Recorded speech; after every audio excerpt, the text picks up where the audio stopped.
Welcome to episode 44, season 2 of the SNLF podcast, sponsored by New Style Apparel.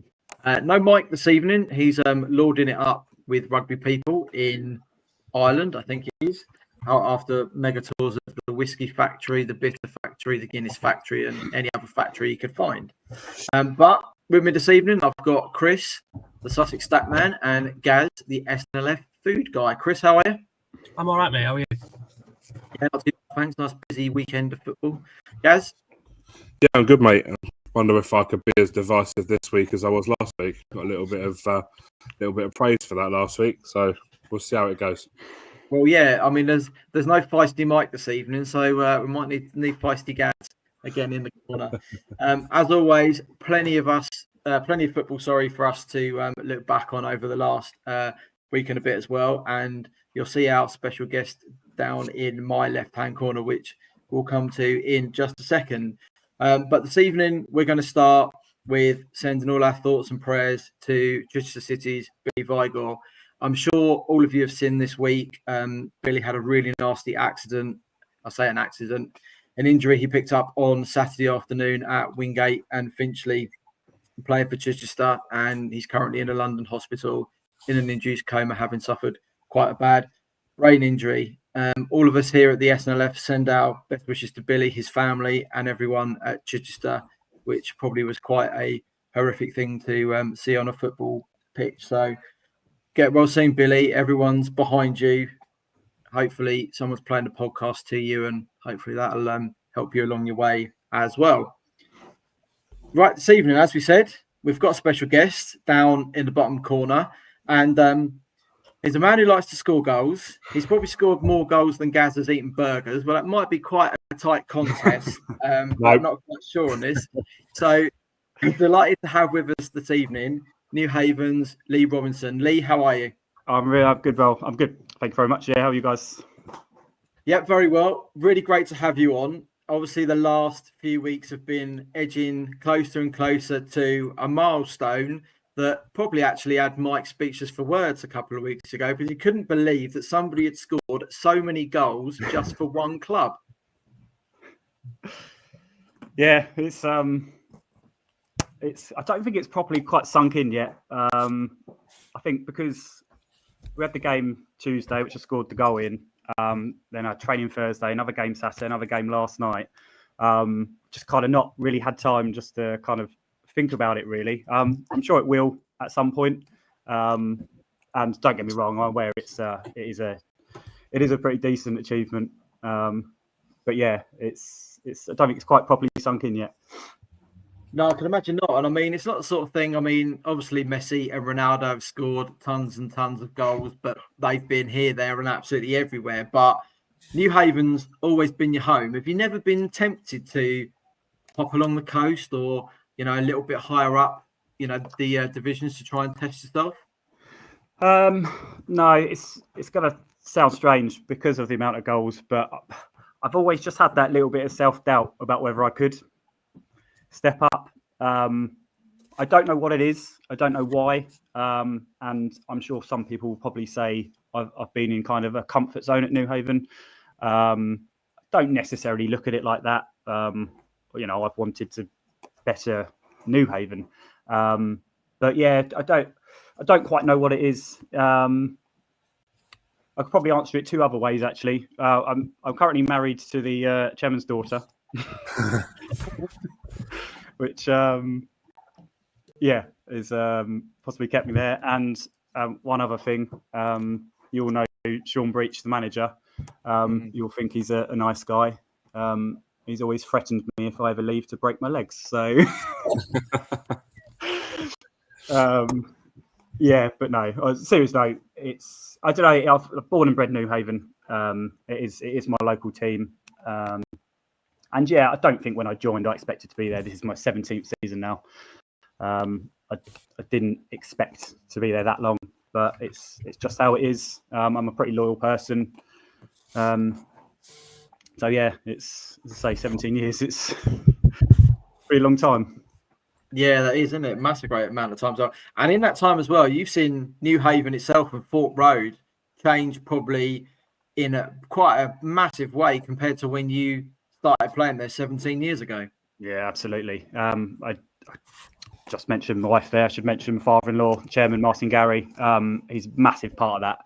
I'll give him a shout out because he's done so much over the last few years and beyond that as well to get this club improved. Players and managers have done it on the pitch, but off the pitch, he's worked so hard to get like the inside of the stand open. So we've got the change rooms and the clubhouse, the pitch, obviously the big one more recently. We're working to get the upstairs of the big stand done so we can get that open as well. He's done so much, and yeah, when I joined back in the old Sussex County Division 3, back-to-back promotions up into what was Division 1, now the Premier Division. We've been there since, been close on a couple of occasions to go up. It's not quite happened, but yes, there's been major improvements and progress on and off the pitch at the club. Yeah, it does look really good. I really do. I do enjoy going down, especially on a Tuesday night when the ferry's coming in, because you don't get that at a lot of non-league games. It's the one thing that I kind of actually look forward to, down to have a watch. And as you've sort of gone through as well, you've obviously gone past 100, 200, 300, 400. Have you kept a little tally or a little kind of notes of some of the games or goals that you've been involved in? Not really. No. It's a funny story. I didn't even know. I think I was past 200 at one point, but I had no idea. But we went and played a game. It was down in Chichester, and the person who edited their program must have been some sort of stat man, or he kept records or something, because in it he had little bits of detail about all the opposition, which was us on this day, and he had the amount of goals I'd scored for New Haven. Brilliant. So that was a good few years ago now, but ever since then, I've kind of kept track of it. But yeah, never ever expected to get to 500. No, I can well imagine. Chris, I'm going to bring you in here. Have you got details of what is Lee's highest goal scoring season in his 17? Well, as best I can, and I must admit I'm fleecing off Wikipedia here big time, but 2018-19, you scored 45 goals in a 38-game season. And, I mean, that was over half of New Haven's tally that year.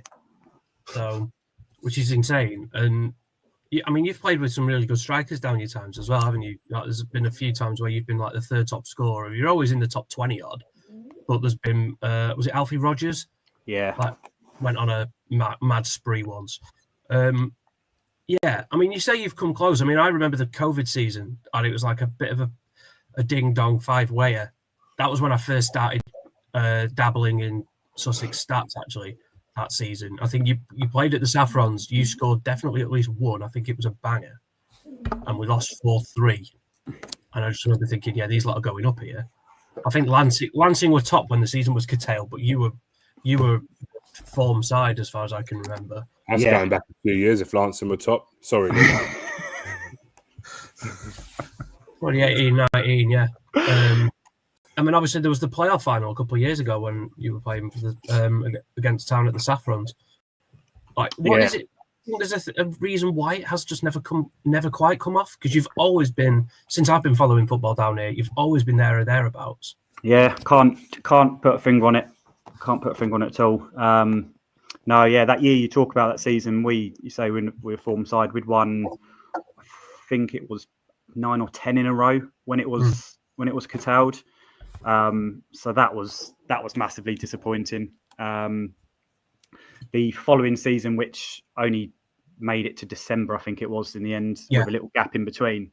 We obviously didn't realise at the time, but we were meant to go to Lancing to play them in a league game, but it got called off.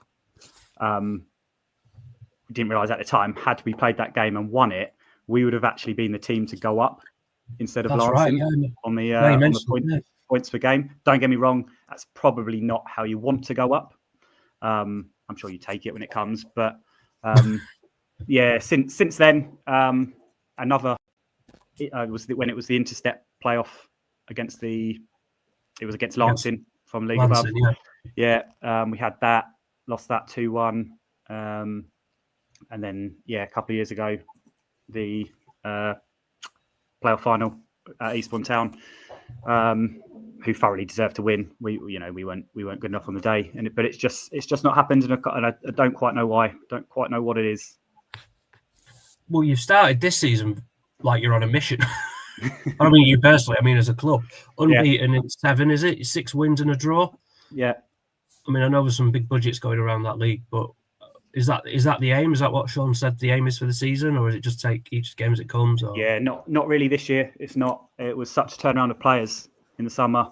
Quite a few moving on, and we've got such a young team. Like there's quite a few players in that team who are half my age, which is just mad. But it's a very young team. There will be ups, there will be downs, as it's a young team, and that's kind of where it's my job with one or two of the other senior players. And I say senior, I think one of them's 21.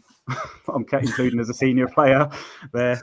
I was at the training session, not Thursday, the one before when all the runners were coming. And you're right, I was struck by just how young everybody looked. Yeah. And I never feel old because I live in Eastbourne and it's just full of pensioners. So I always feel quite young, but then I definitely didn't. I definitely didn't at Fort Road that night. No. As I say, we started really well, 6 wins and a draw. Don't think anyone really expected that. But yeah, that's all it is at the moment. It is a start. We've got to continue that where we can. Wasn't best performance on Saturday in the Vars. Was a bit of a disappointing one. But no, yeah, we picked up one last night. Made a bit of a match of it after being 2-0 up and cruising with 5 minutes of the first half to go and going in at half time 2-2. But we've done enough to win the game, and that's what it's been about. We've picked up wins. Probably been our best start to a season for a number of years. Bearing in mind we have been one of the teams up there. It's probably been one of our best starts for a while. Yeah, no, definitely. I'll hand it over to Gaz, but lovely talking to you. Okay, right. I've done a bit of research, which makes a change because it's common knowledge I do zero prep when it comes to a Wednesday night. Absolutely zero. Did you know there's only 9 players in the history? I'm going to say professional football because I don't know about non-league, but there's 9 players in the history of professional football that are recognised to have scored over 500 goals for a single club. Of those, you've got Gerd Müller, Pele, Lionel Messi, and Jimmy McGrory from Celtic. Right, it doesn't happen very often. Congratulations, anyway. You're going to get to 750? Probably that list in amongst some company there. No, I've had that question. Right, 600 next. It sounds a long way off. If you look at it, even if I got 25 goals a season, something like that, that's 4 years away. I would actually be 40 by that point. So, but no, who knows? Who knows? Let's say I'm 36, kind of taking it game by game, season by season at the moment. I've been quite lucky with injuries and things like that. I've never been out for too long, which has been a blessing, which has been good, and has obviously helped with getting the goals, being on the pitch. Yeah, I mean it's great. I mean, what was the feeling when that 500th goal went in? Like, because I know it was a goal that meant something as well, wasn't it, in the game from memory? Yeah, it's a funny one to describe, really, because at the time it was a cup game away at Peacehaven, obviously local derby, and the goal made it 3-3 with a couple of minutes of normal time remaining, and it did eventually go to penalties. I say it's a funny one because I came on as a sub. I've been on holiday the week before, so I was on the bench, came on as a sub, gave away a penalty, which they scored to make it 2-2 on the night. Obviously then scored the equaliser to get to 500, and then actually missed my penalty in the shootout. So I had a proper mixed night. But in terms of the moment, as I say, it hasn't quite gone in with me yet. The moment itself has probably been more for family, friends, and teammates and managers.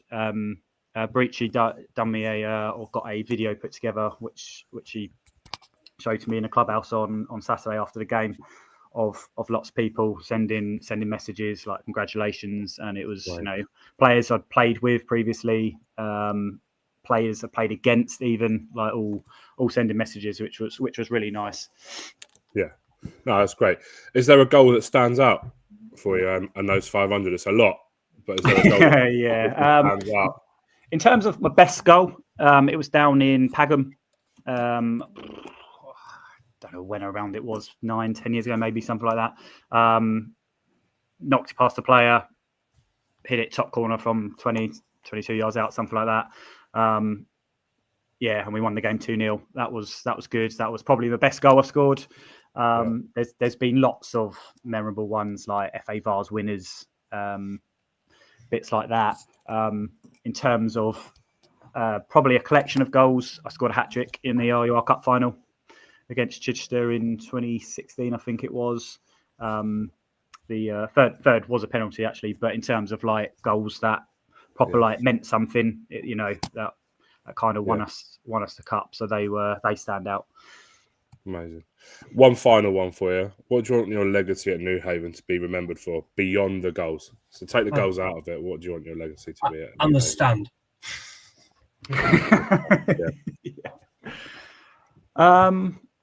Good question. I don't really know.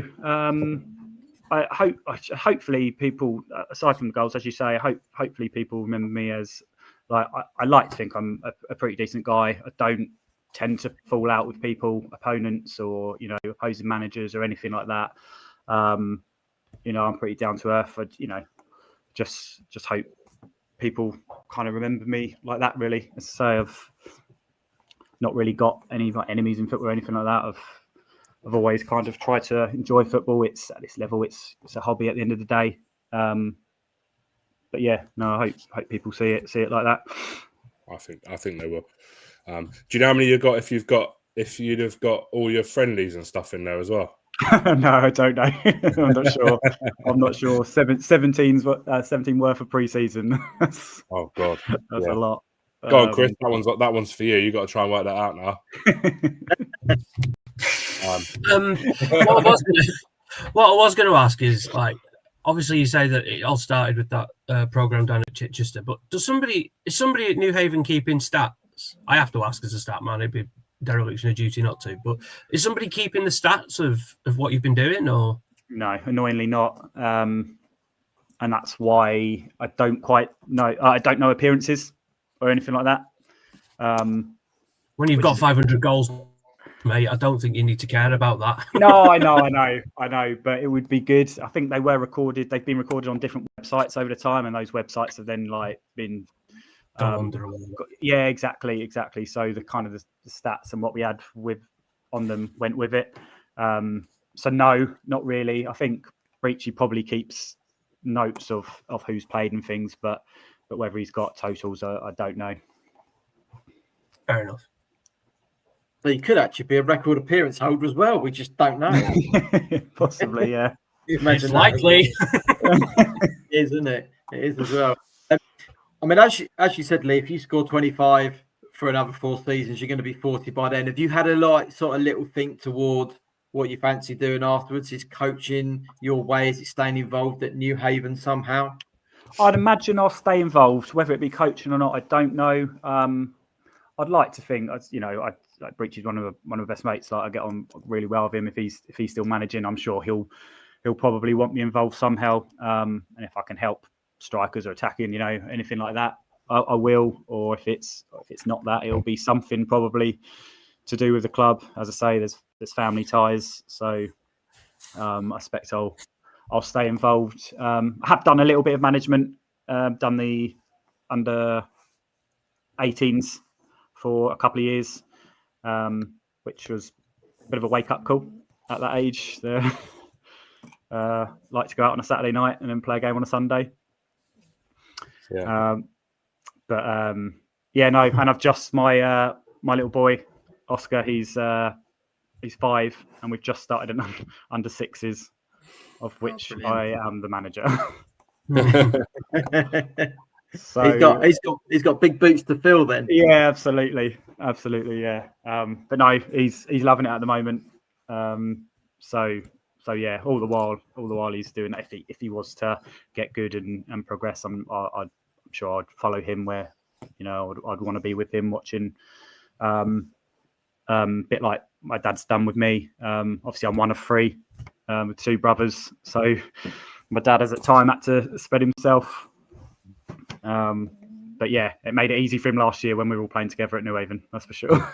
Sure, it did. I can imagine that must be probably his easiest season in lifetime. yeah. Brilliant stuff. Go on. There's go a little Chris. bit of banter there from Joseph Pope, isn't there? Don't you think I'd like when Leah's playing? How white are those teeth? Absolute goal machine. You're not wrong there, Joe. Not wrong, Joe, at all. An absolutely fantastic achievement to reach 500 goals for just one club. Me and Gaz are doing our best to get Curly Kirkland and location football down to you. We've highlighted it to him as well. It's the kind of thing he loves to pick up on and make a little documentary out of it as well. So fingers crossed he'll get down to you. Because to be fair, I don't think between the 3 of us, it's going to be something we're going to see in our lifetime, rest of our lifetime, watching Sussex football. You're watching any football, to be honest with you. I've read out the names there of some of the players, and there's no one apart from Lionel Messi. There's no one there that's within the last, I don't know, lots of years. Lots of years. You've gone back to Gerd Muller and Pele, so that's decent. That's the preparation piece back again. Yeah, well done, Gaz. Lee, best of luck for the rest of the season. Obviously, we'll be keeping an eye out on you guys being that high up, and obviously, we're not seeing we're going to get 600 goals this season, but you never know. Might be close to that 50. Go on, Gaz. Non-league football Sussex. You must have had a huge amount of offers over the years. Have you ever been tempted, Lee? That's from non-league Sussex, non-league football Sussex. It hasn't been as many offers as you think there might have been. Yeah, there was always kind of rumours, but nothing that ever really came through. And as I said at the start, I just didn't know whether I had it in me or not to do that. But no, probably not as many as you might think. There you go. That's your answer. Thanks, Lee. Appreciate it. Lee, thank you very much for joining us. And as I say, best of luck for the rest of the season. No worries. Can I give a shout out to you guys as well? Because I think what you guys do is brilliant for Sussex and for non-league football. It's absolutely brilliant. And thanks very much for having me on. Thank you very much. We'll be down at some point during the season. I've got to watch that ferry coming in on a Tuesday night. Yeah, brilliant. Thanks, guys. Take care. See you soon. Cheers. Cheers, Lee. Thank you. Bye. There's a good comment there. Sean McLeod. I was a former director at Lewis FC, and it always pissed me off that we never tapped you up. Yeah. I'll tell you what, though, the conversation's been probably over the last 2 or 3 years, how difficult it actually is to find number 9s that just score goals. It's really, even right up to the pro game, I've heard a couple of pro owners saying exactly the same thing as well, because, they want forwards that don't just do that, but do a little bit of wing play, they drop a bit deep. They can do this, they can do that. Really difficult, but 500 goals is it is wow, isn't it? It really is. Yeah, absolutely. You can understand why it hasn't sunk in, because as a stat man, it baffles me probably more than anybody, because again, just the scarcity of it, you just never ever see it. I remember when I first moved down here, everyone would flag up to me, "Oh, you got to watch out for this Lee Robinson guy. I was like, he's just an absolute goal machine." I was like, "Oh, okay, fine." And then you come away from the ground, you're like, "Yeah, get it," just completely get it. And 10 years later, near enough, he's still doing it. Like the amount he's contributed to New Haven is absolutely ridiculous, and Sussex football more widely, probably. Absolutely. Yeah. Hopefully, Gaz, we can get him that recognition with location football. Brilliant, they can get down. I am trying. I haven't tried for a week or so, but I did send him all the stuff a couple of weeks ago. Yeah, I've done the same as well. So We'll keep fingers going. crossed with that. Right, absolute ton of football again in the last week or so. So let's get cracking on. Last Saturday was FA Trophy second qualifying round and finished East Grinstead Town 1, VCD Athletic 2. Broadwood Chief beat Bedfont Sports by the same score. Crowborough Athletic went down 6-1 at home to Sittingbourne. And Bognor Regis Town drew 1-1 with Westfield but lost 4-3 on penalties. The draw for the next round was made on Monday. And the ties affecting our sides are Broadwood Heath are at home to Billericay Town. Lewis are at home to Leiston. Burgess Hill Town are at home to Potters Bar Town. Whitehawk are at home to Canvey Island. And Chichester City are at home to Farnham Town. Ties to be played on Saturday, the 4th of October. I think we didn't luck out there because we got a home tie for every single side that's in the competition. Yeah, it's good though. That's what you want, isn't it? You want a home tie. Chichester versus Farnham will be a good one.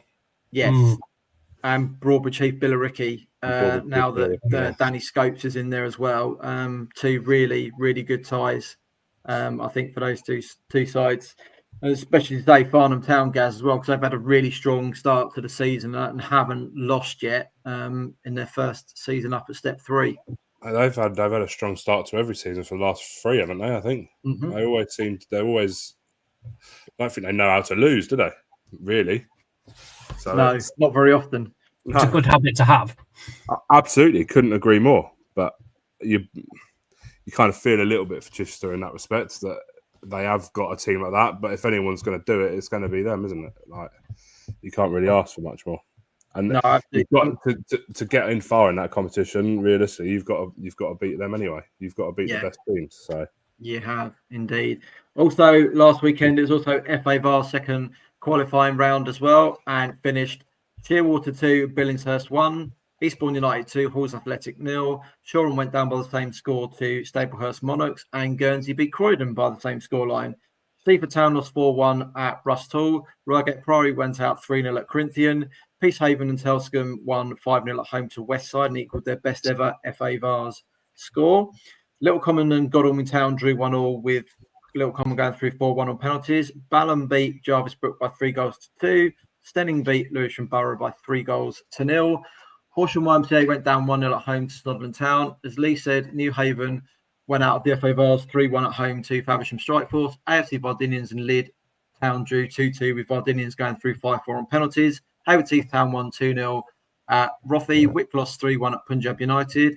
Selsey lost by the same score at home to Amesbury Town. Hamworth Recreation beat Midhurst and Eastbourne by the same score. Infinity and Christchurch drew 1-1 with Infinity going through 4-3 on penalties. The draw for the next round was made bizarrely on Tuesday, or maybe made on Monday, but only released on Tuesday, which was extremely odd. And it's Shearwater against Little Common, AFC Vardinians at home to Sutton Athletic, Molesey against Hayward Heath, Eastbourne United host Sporting Club Thamesmead, Guernsey are at home to Staplehurst Monarchs, Peacehaven and Telscombe travel to Hythe Town, Infinity are away to AFC Aldermaston, and Fisher are at home to Stenning Town. Ties to be played on Saturday, the 18th of October. So a little break now for Vars games, which means I think a few clubs might actually get some league games in there. 1 or 2 really good results for our sides as well. And 1 or 2, I think, that slightly surprised me a little bit. Yeah. I mean, I'll give Infinity props, first of all, knocking out a Step 5 side on pens or bait, but that's a really good result. Particularly given, again, we've mentioned the last couple of weeks how light their squad's been of late. Absolutely. So, even better result for them. Yeah, I agree with the Infinity result, especially when you consider like the Sussex League is always considered a little bit weaker to the Wessex or the Skeffel, is it? So, Skeffel, yeah. Skeffel, and even the combined counties. So the Sussex teams normally struggle against the surrounding teams. So shout out to Ringwood for that. Yeah, absolutely. I mean, I possibly expected both New Haven and Horsham YM to go through. Snodland are reasonably strong. Faversham Strikeforce was Step 6 last year, but they have made a strong start to their first ever season at Step 5. I just fancied the 2 of those sides to go through, especially being at home as well. But obviously not to be. And the draw's given obviously Stenning a tough trip to Fisher, finished in the playoffs last year in the Skeffel. Long journey for Peacehaven, out to Hythe, and I actually had to look up where AFC Aldermaston were from, who have drawn Infinity, because it's a side I'd never heard of before, and they're actually from Berkshire, but playing the Wessex Division 1, so similar equivalent this time around. So possibly a good opportunity, excuse me, for Infinity to go through. This is actually the first round proper as well, so an influx of more clubs into this round, and I think it's another round or two before Whitstable actually jump in. Okay. Right. What's the prize money in this round? Is it like £3 or £4? It's minuscule. It was something I never put it on the prep sheets. I've got it. It's on the website on www.thesnlf.co.uk with the draw from Monday. I think it's something really rubbish. Is it like 1,100 quid or something? I don't know. I want to say 825. It was really, really grim. I might see if I can just quickly pull it Crap, up. isn't it? In terms of, sorry, I was just going to go back. In terms of results that surprised, I was waiting to see if anybody else mentioned it. Staplehurst Monarchs, obviously they got a tight Guernsey a go, but that was Shoreham, wasn't it? They saw to. Yeah. And they're step 6, I believe. Correct. Yeah. So yeah, that one caught. I mean, particularly, I know there's been a bit of upheaval at Shoreham, but I still, I don't know much about Staplehurst. I just expected Shoreham to at least force a draw. I would have thought they'd go through personally, but £825 for the winners, 250 quid for the losers. That's it in the first round proper of the FA Vars. So won't even cover your travel if you lose. No, it's on. I've said the last probably year or so as well. I wonder how long it will be before clubs actually, because you put in an entry to go into the FA Vars and the FA Trophy, before clubs start going, actually, it's not worth our money doing it unless we get drawn away. And even if we lose, we get the coach money back and we get 250 quid. Whereas if we're at home and lose and got to pay for, for example, Peacehaven's travel to Hythe, that's not going to be cheap. This is where the FA are. So this is where the FA are utter crap, right? If you get in the extra preliminary round and win, and then lose in the preliminary round, you're taking home the best part of £1,600. That's almost, and you get half the gate money. Yeah. I think from memory, you get half the gate money in this as well, but you're not talking a couple of thousand people coming through the gate, unless potentially you're into about the 4th round proper or the quarterfinals. What I mean by that is, though, an extra preliminary round game in the FA Cup, you're more likely to get people to go to because of it being the FA Cup, right? It's almost not worth entering the Vars and entering the FA Cup and even going out in the preliminary round, because that's 2 games worth 2 lots of gate receipts if you get an away game or a home game. I think they need to do something about it, because the winners of the FA Cup get 2 million quid. Realistically, 2 million quid for a team like City, right, is a month's wages for one of their players. No, I don't disagree, but I've seen what that money can do if you win the Vars, or if you even get to the final. Like it's allowed Glossop North End to fix the perimeter fencing around their ground so they could get promoted to step 4. Yeah, absolutely, and I get that, because obviously Chai did it not long ago in terms of getting 3rd round, was it, in the FA Cup? FA Cup, yeah. 3rd round. They got the 2nd round bye, didn't they? With Berry dropping out. But why not strip some of this? I know we've digressed massively. Why not strip some of that £2 million and £1 million? Strip it back. The only problem you've got there is 2 different sponsors. That's the only thing with it. What I felt they should have done is they had a really good sponsorship deal with Build Base, which obviously came to its natural end. But instead, they've gone with Isuzu, who before this season, I saw hardly any publicity from themselves, either promoting themselves or the 2 cup competitions. It's been slightly better this year, but there was a chance there as well to go and get a really good deal to follow the Build Base one, and I don't think they did a very good job in either, and that's reflected in the prize money. And when you look at the FA Trophy as well, it's a bit similar to the FA Cup in that a lot of National League sides won't field a full-strength team because promotion to the Football League is more important than a day out at Wembley. Yeah. The final winners for the FA Trophy get 60,000 and the runners-up get 30,000. Well, it's not a lot. And then the FA Vars, it's not loading now.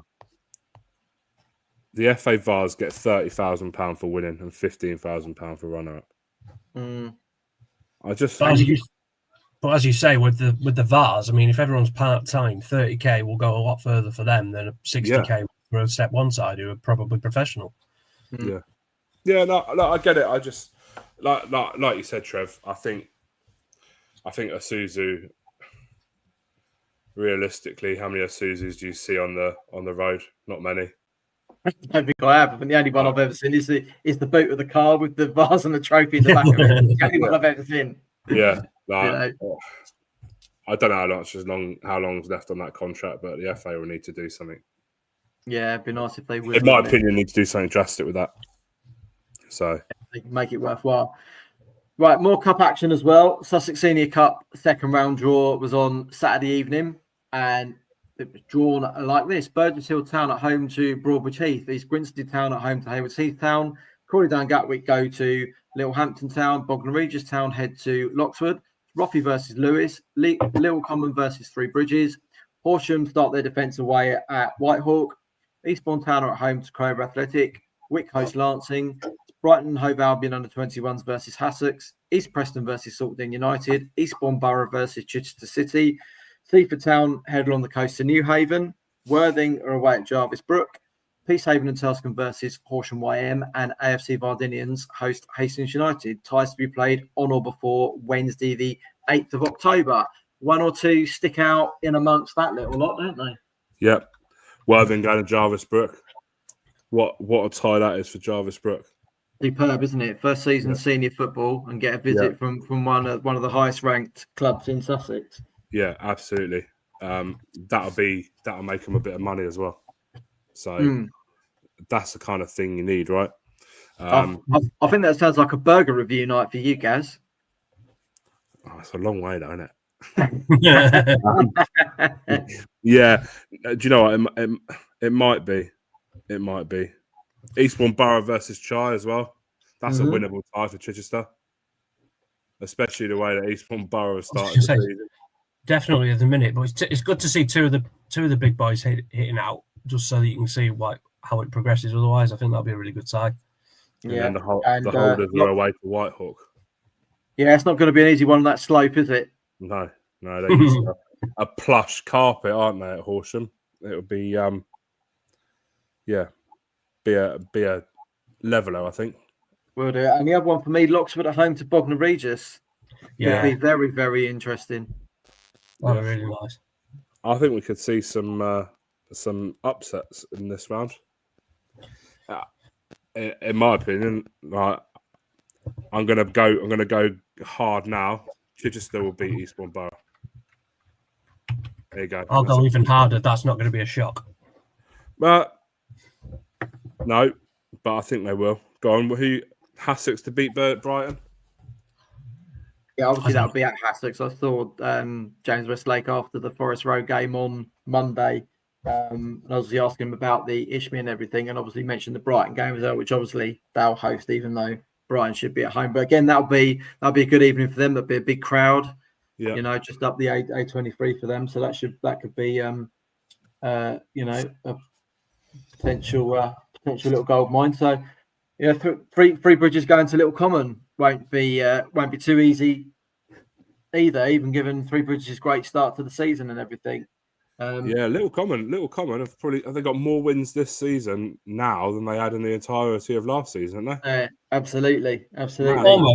Almost. I think they did put on a really good run at the end of last season. Don't forget. So I know. I think I gave them team of the week for a game that I saw at the end of last season, and that was the turning point against Wick. I saw them play against Wick. They won 1-0, I think, with like a minute to spare, and They won 8 games. They won 8 games last season, Little Common. Yeah. It's just they didn't win any until Boxing Day. Yeah. But no, there's some good ties there. So yeah. Come on, mate. Absolutely right. Let's get into all the league action from last week, and probably a pretty forgettable weekend for our sides in the National League South, with not a single goal between them. Eastbourne Borough drew 0-0 at home to Salisbury. Horsham went down 2-0 at home to AFC Tottenham, and Worthing went down 1-0 at home to Tunbridge Angels. Next weekend, it's back to the FA Cup again, and our three sides that are involved: Worthing are away at Wimborne Town, Eastbourne Borough are also away to Shoaling, and Horsham host Folkestone Invicta. Definitely not a good week in the south. Not a good day for Craig Nelson after beating Tunbridge and beating Worthing, and getting sacked the next day. But not often all three sides draw a blank on one afternoon. No. Go on, Chris. You got although it's starting to become a habit for Borough, though. They've not scored in 3. And up next, they're away at Ebbsfleet, who've only conceded 2 in 4 at home. So that could be 4 in a row. So I'd be a bit worried. I mean, Worthing failing to score at home to Tunbridge Angels, that caught me off guard big time. I don't know. Gave my opinions on Worthing last week. I ain't going to be welcome there anytime soon if I say my opinion today. I don't know. I don't know. There's something going on, and I'm not quite sure where it is. Whether there's mutiny in the squad, that's probably not the right word, but the squad isn't as harmonious as it should be. You think they've had quite a settled team for the last few years. Been a few changes this year. I'm not going to question Aggie because, again, we're only 9 games into the season. Last year, they'd only just got back home. They only just got back home this time last season, I think. It might even have been a bit later.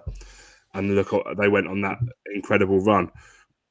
Something's got to change, though. Like, they're already 9 points off the top, and they're actually closer to the relegation zone than they are to the top of the league.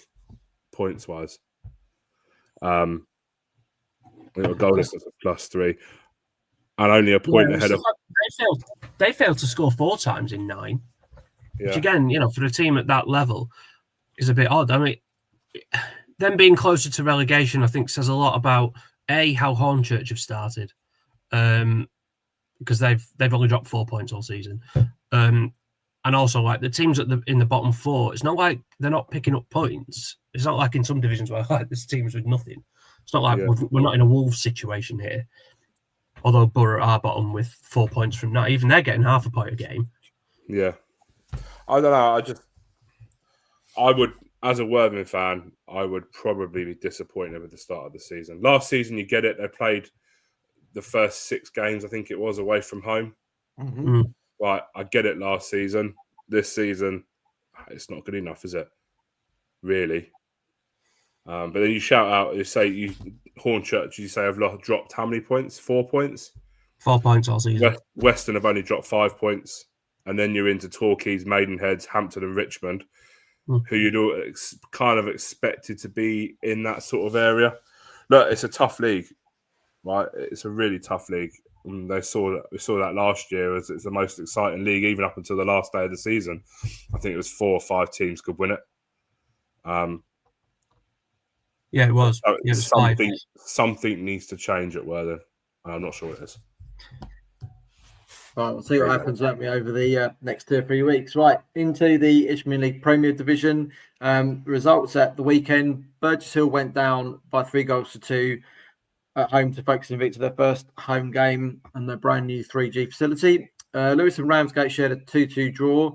Whitehawk and St Albans drew 1-1, and Chichester's game, as we know, against Wingate Finchley was abandoned. Then on Tuesday evening, Burgess Hill went down 4-2 at home to Carshalton Athletic, and Lewis went down 3-0 away at St Albans City. This coming weekend, Chichester City host Lewis, and Whitehawk head to #. Then on Tuesday, Chichester at home again, this time to Cheshunt, and Burgess Hill head to Dartford.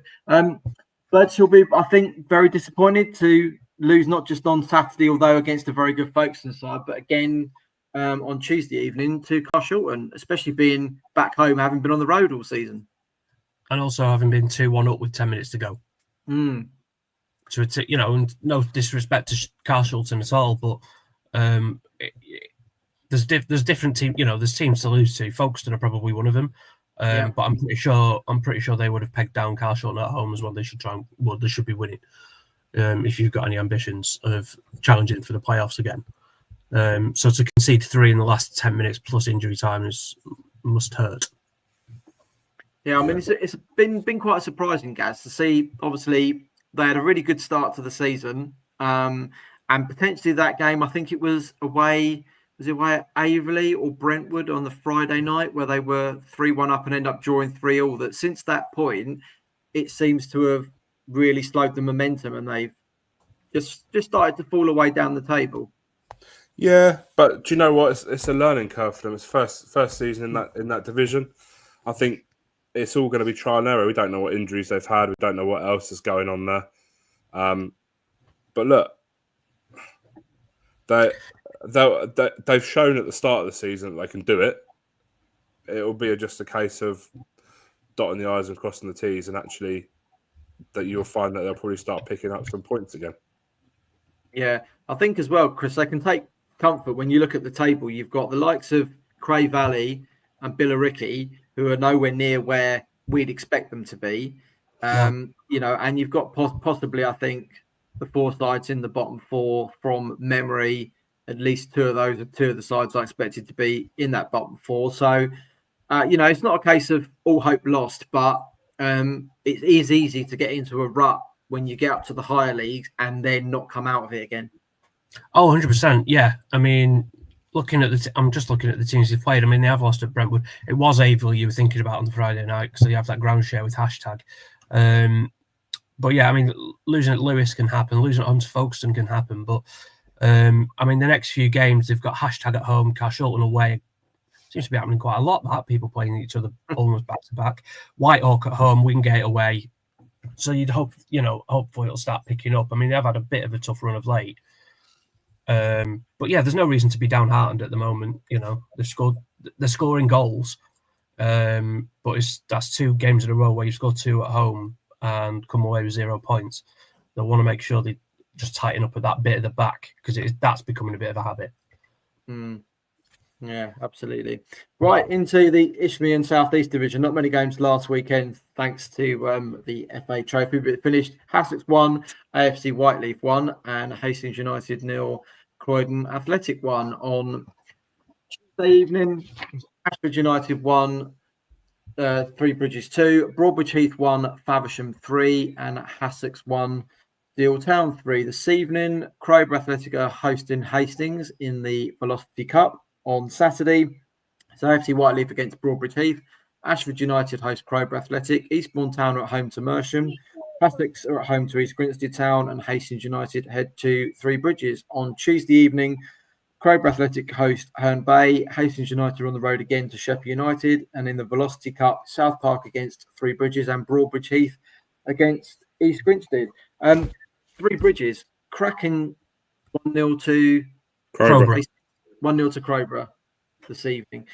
Three Bridges cracking start to the season, going top on Tuesday evening, having beaten Ashford by 2-1. They're outperforming the sides that we thought were going to be probably running away with it.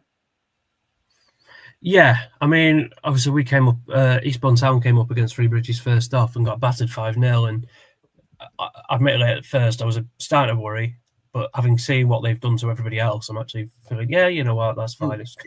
It happens, and Town have recovered a bit since then.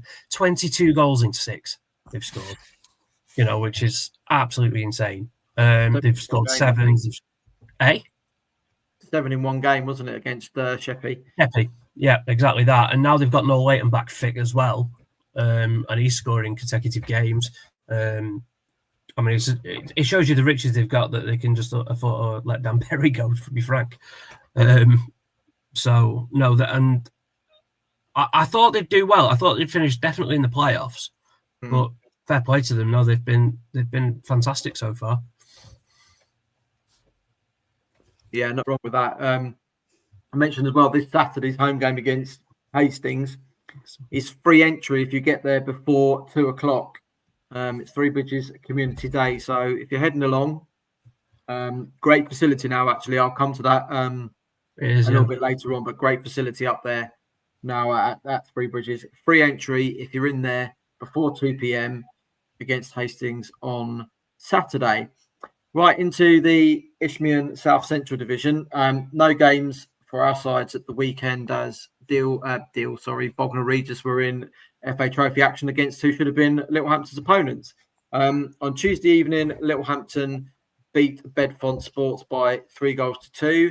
This coming weekend, both sides are on the road. Bognor Regis Town head to Hamworth Villa and Littlehampton Town head to Rains Park Vale. I was at Littlehampton last night against Bedfont, and nice actually watching our sides against a few unfamiliar sides as Littlehampton and Bognor are going to face this year. And to be fair, Littlehampton were superb last night, despite a few defensive frailties at times. The first goal was a 40-yard own goal, which sounds quite comical, but actually what happened was one of the Littlehampton players had played a through ball through. The keeper had committed himself already coming out. The ball struck a Bedfont player and wrong-footed the goalkeeper and just trundled all the way past him into the back of the net to give Littlehampton the lead. Once again, impressive. Marcel Powell was brilliant for most of the evening across to George Gaskin to make it 2-0. But Bedfont had two really good chances and should have been 2-2 at half time. So a couple of warning signs for Littlehampton. Bedfont came out and scored a really scrappy goal in the very first minute of the second half.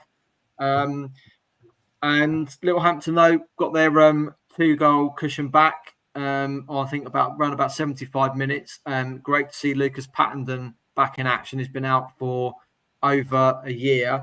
Wow. He's on loan from Horsham. That was his first appearance. Another power cross straight into Lucas in the middle of the box for a tap in for 3-1. And then they made it slightly interesting by allowing Bedfont to score again, but held on 3-2 in the playoff positions. Reasonable crowd, I think there was last night. I don't know what it was announced at in the end, but nice to see them at the top end of the table. 213. 213. Not too bad. It wasn't too chilly last night, but nice to see them in the playoff positions at the other end of the table. And obviously, have they recruited well? I haven't seen Littlehampton this year. Mm-hmm. Or is the quality in the south east more than the quality in the south central? Better than the quality in the south central? I'd say a different way of it. Bedfont played some lovely football. They wanted the ball on the deck. Weren't really interested in going long unless they really had to. Yeah. And it was quite nice to see Littlehampton play up against it. But they've got a match winner in Powell. I thought actually second half they didn't get the ball out to him enough to take on his fullback because he skinned him for the George Gaskin goal, which put them 2-0 up, and skinned the same fella again for Lucas to make it 3-1. I would say probably it suits Littlehampton to play against those type of sides than everyone trying to match them as they were in the southeast, I think. And again, that extra aggression that some of the sides in that division can bring, actually pulls you out of the game. So I think that's a good part. I think their recruitment's been better. I'm still concerned about where the goals are going to come because I think they've only got 9, haven't they, Chris? But conceded 11, sitting in 5th place. Well, they have, and you've alluded to a point I was going to make, which is the fact that when we last spoke about Littlehampton, we were really concerned about they'd gone 3 without scoring. And to be fair to them, since then they've scored 6 in 2, away at South Park and at home to Bedfont. So it's, I think I said last week, it's feast or famine, and so it continues. So, but it's going to be a tough one this weekend away at Rains Park Vale. Rains Park Vale, yeah, and I think a week on Saturday they host Met Police, who have also started fairly well as well. But you've got to enjoy. It's away at Hanworth. Yeah, we're Bognor on this weekend. Yeah, so they've got 3 really tough games in a row. Yeah, but they put themselves in a good position. They're 3 points off the top. You Yeah. can't ask for much more than that. And if they can start finding the net as regularly as they've done over the last 2 games, excuse me, I'm not sure how long Lucas is on loan, but obviously he'll be a big, big asset for them as well. I mean, just a couple of times last night, stretching his legs, absolutely skinned, the fullback. And if you've got him and Powell on the other side as well, you just need someone in the middle that's going to finish all those chances off, because they had another 2 or 3 where they just couldn't get the final touch in. But after them 2-0 up, I thought it was going to be really comfortable. Didn't quite prove that, but 3 points are 3 points at the end of the day. Could you see Zion from East Preston going back to Littlehampton? I haven't had a chance to speak to anyone to find out why or what happened. But I will ask the question to somebody, because obviously the month he had, I'm not sure how many popped in, 3, 4? 3, I think. Yeah. And I think that then coincided with the 3 goalless games afterwards with him going back. I don't know. It was a shrewd signing when they were. One was playing on a Saturday, one was playing on a Sunday. They're playing on a Tuesday and a Wednesday, because I mean the guy will get you goals. He was top scorer, I think, in Div 1 last year, and actually it's probably playing 2 levels beneath him, to be fair, at East Preston. But there we go. What's going on at Bognor? Have you been yet this season? No, because they haven't been home. They've had one home game, haven't they, against Sevenoaks, and their other one against Hayes and Yeddings, I think, got called off because one of them was in a cup. So we'll have to get down there and find out what's happening. Yes, boss. I will do. I will do when they get a home game in. Yeah. I just think that they're in freefall. And is it the fact that they are just shit? Or are they playing decent football and just coming up against better opponents and are struggling with that? So, yeah. Well, I've only seen them the once, which was against Littlehampton, which was second game in. So we're talking 6 weeks out, and they've only managed to pick up 1 league victory. But how unlucky they were in the cup on Saturday against Westfield, who are from their league, but only a few places better off in the table at the moment. I don't quite know, but I think there's going to be a few more outgoings and incomings over the next few weeks as well. The stats paint a very grim picture for Bognor. They do at the moment, because they've not kept a clean sheet yet. The only game they've won, they conceded 4 in, and then they've only got 1 point since. Their only home game so far, admittedly, has been Leatherhead, and it's not just them playing at home. It's obviously the other teams having home advantage when they play away. So, and they've only played Leatherhead at home, who are top of the league and have conceded 4 goals this season. So, they have had a bit of a tough start, to be fair. Yeah, no, I'm not digging out Bognor. No, of course not. I just Littlehampton seems to be thriving in this division, and Bognor seem to be diving in this division. I think the difference too, though, is that Littlehampton have got far more of a settled side. If you look at their starting 11 that took to the field against Bognor as well, that I think is the difference between the two. It's just player turnover. Yeah. And momentum. I mean, obviously you can't have any momentum if you've turned over your whole squad. But Bognor last year weren't in a good. They were falling like a stone. Littlehampton actually finished the season pretty well. Yeah. If you remember about 12, well, maybe not 12 months ago, but in January, you guys were talking about, we think they'll be fine because they got the firepower, and that was exactly what transpired. But the fact was they were in that conversation for relegation. Yeah. So I think they were on two different trajectories. I'll try and nail that word this week. And so it's, and unfortunately it seems to be carrying on for Bognor, but hopefully it'll pivot at some point. Yeah, hopefully. Still plenty more football to be played. Right, into the Southern Combination Premier Division, and very few games at the weekend due to the FA Vars games. Just one game in the Premier Division itself. Forest Road beat Bexhill United by 4-1. In the Peter Bentley Cup, third round, Pagham beat Dorking Wanderers B by 2-0. Rare Monday night football. A little bit of a local derby. Forest Road beating Crawley Down Gatwick by 5-3. Then on Tuesday evening, Little Common and Seaford Town was postponed because of floodlight failure. Pagham beat Lancing by 6-0. Rothie and Stenning Town shared a 1-1 draw. Hayward Heath Town beat Horsham YM by 3-0. Lingfield picked up their first win of the season, beating Guernsey by 2-1. Midhurst and Eastbourne beat Wick by 3-0. And as Lee Robinson alluded to earlier, New Haven beat Shoreham by 3-2. This coming Saturday, Guernsey are at home to New Haven. Crawley Down Gatwick host Rothie. Pagham head to Eastbourne United. Horsham YM are at home to Lingfield. Lancing against Bexhill United. Peacehaven and Telscombe versus Forest Row. Seaford Town host Midhurst and Eastbourne. Hayward Heath Town head to Shoreham. Stenning Town host AFC Londonians, and Wick are at home to Little Common. On Tuesday evening, Rothie against Pagham and Seaford Town against Lancing, which is 7:30 kickoff, while Stenning Town host Guernsey.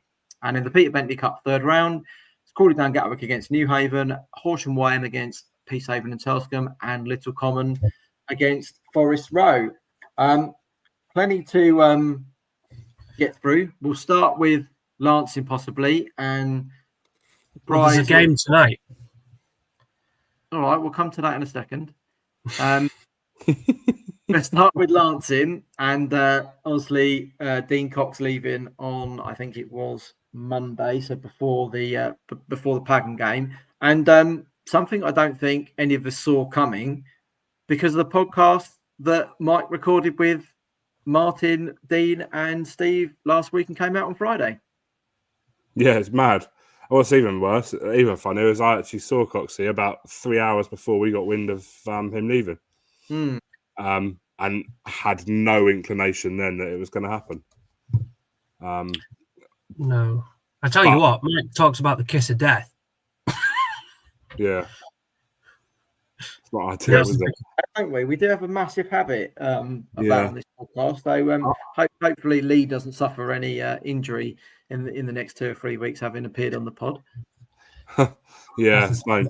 I can't help but think that Lancing, as much as Martin Gander's done and is doing and everything else, I don't think the problem lies with Lancing Football Club, and I'm going to do it. And the County FA have got to look at themselves long and hard about the way they treat Lancing Football Club, because actually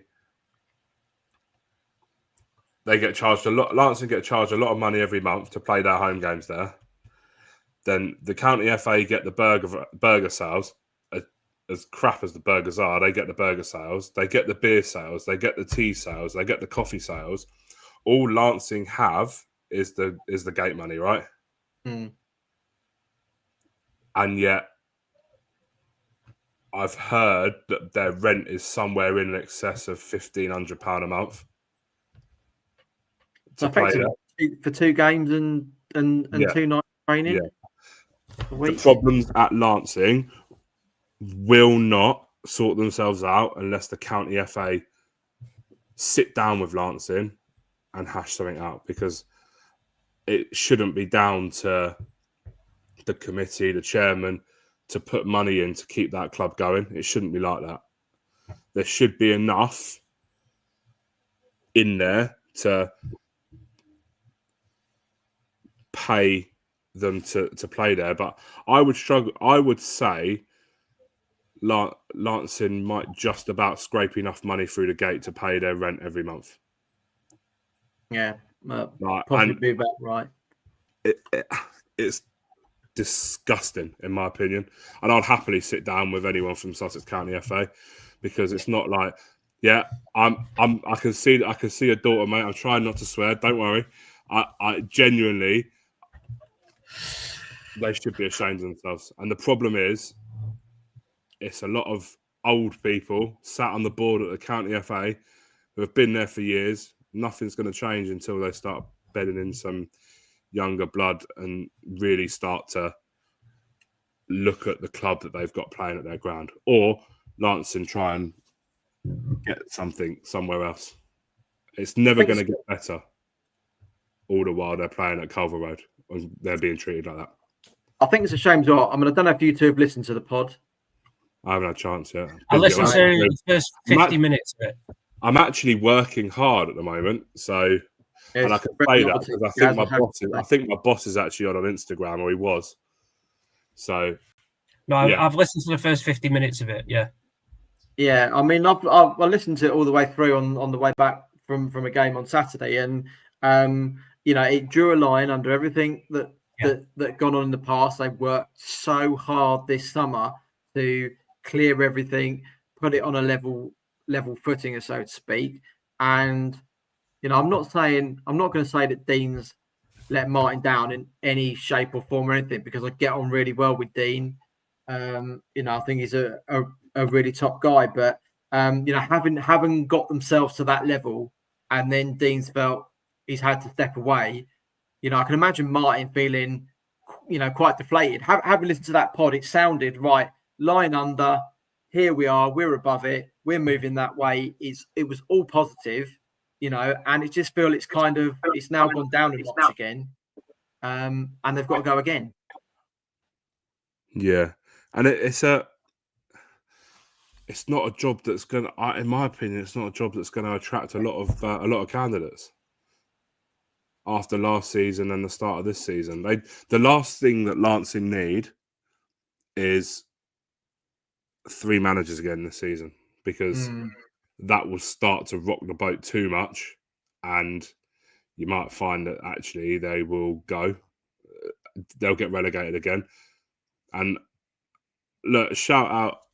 I'll give Cotsey credit. Like, he's gone in there. He does a lot outside of work. The reason I saw him at the weekend, he was at Broadfest trying to speak to people about fostering. So I know he fosters children and everything else, as well as what he does for a day job. I'm not 100% sure, but he does that. He's a coach at Lance. The manager at Lance was the manager at Lancing. Look, personal reasons he's left. That's fine, but I suspect that the county FA have got something to do with the restrictions that are being imposed on Lancing, and that's what's making it worse, I think. It is. But I've decided to take in the Monday night football this week, as we get very little of it. And I was treated to a cracking game of football.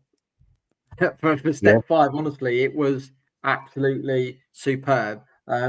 We all know Forest Row have got great squad, great side. And Crawley Down practically went toe to toe with them. Crawley Down were 2-0 up early, and then Crawley Down got back into it. Then I can't remember. I think it was 2-1 at half time. I can't remember now. Crawley Down have actually just joined on Instagram as well, by the way, as you started talking about them. It was like they knew. How about that? I was chatting to the chairman, Dave Connor, as well before the game and at half time. And I said the next goal would be crucial. I said, but even if you don't get it, you've probably shown you can get back into the game. They went 3-1 Forest Row, 4-1 Forest Row really quick. And I thought, well, that's done it. Then Crawley Down got one back. And then they got another one back, and it was 4-3. And I thought, hang on, this is a humdinger for a Monday evening. This is superb. And they couldn't force that equalising goal. And Forest Row did plonk another one in the net to make it 5-3. But honestly, I haven't seen what the crowd was. I probably should have looked it up as well, but I haven't written anything up about it yet. But John, honestly, Gaz, really, really superb to watch. Both sides were attacking, then they were counter-attacking. Both sides were defending as well. It had everything. I had no red cards and stuff like that. It was a bit lucky, actually. Possibly 22 stayed on the pitch. That's what you want. I think. Did you say it was 5-3? Did you say 5-3? Yeah. We both seen an 8-goal thriller this week. We have this. We have this week, and we'll come to yours in a little bit. But shout out, like, Monday night, you're going to get a decent crowd. I'm going to try, while we're talking, try and find out what the crowd is. But did you have a slaggy burger and a slaggy pint? No, but I did see Jensen. Jensen was there. I don't know. He's a Marmite character, isn't he? People either really like him or absolutely hate him. But I think he's a bit of a prat, personally. But that's probably just a character. And you know what? Anyone that's shining a light on non-league football like he does, mate, deserves all the views and the plaudits that he gets. He ended up in 2 bridges before he got to 3 bridges, didn't he? Because I think I don't think he turned up until about the 80th minute, did he? No, yeah, he'd literally missed most of the action, but he did manage to get himself a burger, a slaggy burger, and he got himself a slaggy pint as well. Yeah, it was and a shot of apple sours. I think he had Shot as of well. apple sour shit. That was a little crazy. Yeah. But yeah, again, it was absolutely brilliant. Absolutely loved it. And it actually, while I was standing there watching as well, I was standing thinking, why are more clubs not playing on a Monday or a Wednesday? Not all the time, just every now and then. Because you used to have sides that used to play on a Friday evening, especially in the Football League in the lower divisions. And you're more likely to get a few people that just want to go and have a bit of football on a different night. I mean, again, I did Saturday, Monday, and Tuesday because I know in a few weeks' time I'll be lucky if I can find a Tuesday night game, especially in Sussex. I'm probably going to have to go a little bit further afield, which is fine, doesn't bother me. But just those extras. Well, they give other people a chance to get out and see other people that they wouldn't normally get to see, or teams they wouldn't get to see because their own team are playing. Yeah. But why don't clubs do it? We had this conversation at the Sussex Town game, didn't we, Trev? Like Stockport used to do it all the time. They'd play on Friday nights down at Edgeley. Southend United, Tranmere. There's the examples. There's loads of them where they know, particularly. I think in them 3 examples, actually, they've all got clubs that they know that people would go and see otherwise.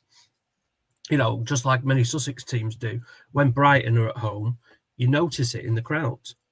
Or Palace or even Arsenal. You do notice it when in the crowds when there's people who, I don't want to say have split loyalties, but you know what I mean. Like they've got season tickets at other clubs as well, so they'll and they've paid all that money for it. So why wouldn't you go? You'd be daft not to. So no, I agree. I think clubs should try it and just be a bit more creative with it. Yeah, absolutely. I mean, if you're a chairman or a secretary and you're watching along tonight, you're listening to the podcast, jump in the comments now. Give us a little shout as to why everyone plays on a Tuesday evening. I get the point from the training on a Tuesday and a Thursday, but there are some sides out there that do only train once a week. So why not shift your match night to that week instead? And there's so many other ways these days to get information to players, outside of training sessions. So it's not as if I don't see that as a barrier. So, if you're out there, give us a shout. Let us know. We want to know. Yeah. Right, into Southern Combination Division 1. Just one game last weekend. AFC Uckfield beat Mile Oak by 1-0. As we mentioned earlier, in the Peter Bentley Cup third round, Dorking Wanderers B went out 2-0 to Pagham. In the Division 1 Challenge Cup second round, finished East Preston 1, Saltdean United 0, Loxwood 2, Oakwood 3, and Worthing United 1, Ringmer 0. Then on Tuesday evening, it was East Preston 1, Infinity 2, Jarvis Brook and Mile Oak shared a 2-2 draw. Reigate Priory beat AFC Walcountians 3-2. Copthorne beat Oakwood by 4-1. Dorking Wanderers B and Godalming shared a 1-1 draw, as did Saltdean United and AFC Uckfield Town. Billingshurst won 1-0 at Selsey, and Worthing United beat Ringmer AFC by 7-1. This coming Saturday, it's AFC Uckfield against Copthorne, Arundel against Worthing United, Ringmer AFC travel to Billingshurst, AFC Walcountians are at East Preston, it's Godalming Town against Selsey, Infinity host Dorking Wanderers B, Mile Oak against Loxwood, Oakwood versus Saltdean United, and Reigate Priory at home to Jarvis Brook. On Tuesday evening, the Division 1 Challenge Cup first round, it's Jarvis Brook against AFC Uckfield with a 7:30 kickoff, Godalming Town against Copthorne, and Infinity against Billingshurst. One or two little surprising results, which we'll start with first. We'll come to your game in a second, Gaz. But Chris, Copthorne 4, Oakwood 1, unbeaten Oakwood. Very much Not unbeaten. anymore. No, not anymore. I don't. This is going to sound disparaging. I don't mean it to, but given what happened when New Haven went to Wick and seemingly played out a rugby match according to the first set of scores that came through, I must admit I was a bit sceptical when I saw the score. But no, fair play to Copthorne. That was a massive result against, like you said, a team who hadn't lost yet. First 3 points of the season ahead of their game at Uckfield at the weekend, who are not a million miles away from them in the table. It must be said. Yeah. I'd be a little worried for Uckfield, given they've had Mile Oak and Saltdean at home. I suppose they've taken 4 points from that. Can't ask for any more, really. So, well, you can ask for 6. That's how these things work. Mate, I think Oakwood were quite open about how poor they were. Very open. They were very open. Yeah. But I think the sad thing about that for Copthorne is there was 19 people at that game. The attendance was 19, which you really feel for them. Like they've got, I don't know if they've got a ground. Have they got a ground, or have they got a ground they can go to? It's not good enough for County League football. That's why they're at Horsham. Their second team still playing Copthorne. Right. I just think there's got to be somewhere closer to Copthorne, Three Bridges maybe, that they could play, and probably get a bigger turnout than they are at Horsham. There's a lot of competition at Horsham, isn't there? Like you've got your Rothies, you've got your Horsham YM, you've got your Broadbridge Heath, you've got your Horsham Football Club who get 1,500 at a home game. So they're just there's got to be something there. And I think Three Bridges would probably be a better fit for them, if I'm being honest. But although given Forest Row are already ground sharing there, might be a touch trick. I don't know. They might be able to fit it in, but I can understand why they don't. But yeah, I must admit I don't know the geography that well, despite working in East Grinstead. But yeah, I know Horsham's not particularly near it. I mean, East Grinstead, I don't think are ground sharing at the moment. No, but probably best on that pitch, isn't it? Well, that and I can't imagine it's cheap either for Copthorne, and bless them. That's not an easy situation for them. But that goes back to my point earlier, where the money that is being used for Lancing, for example, if they're only getting 19 through the gate at £7 each, £6 each, 140 quid. And it cost them to hire Horsham as well. Yeah, that's what I mean. Like, I think if the sooner they can get closer to Copthorne for them, the better. But I know they've been at Horsham for 2 or 3 years now, so it might be that they've got a really good relationship with them, and Horsham just take what's done in a burger bar and behind the bar on a day. I don't know the ins and outs of it, because who would tell me that? What's the point? Yeah, absolutely. Yeah.